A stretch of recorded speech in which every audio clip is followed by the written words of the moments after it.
നല്ല ചൂട് കല്ലിൽ ബീഫ് തവ വെൽ കുക്ക് ചെയ്തിട്ട് മന്തി റൈസിനൊപ്പം കഴിച്ചാൽ എങ്ങനെയിരിക്കും? നമുക്കൊന്ന് ട്രൈ ചെയ്ത് നോക്കിയാലോ.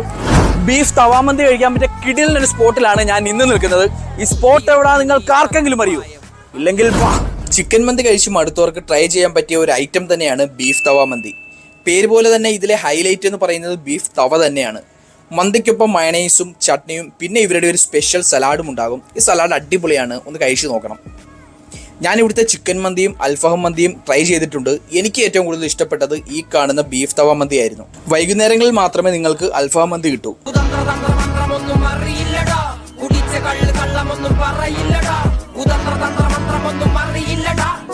കള്ള് കള്ളമൊന്നും പറയില്ലടാ.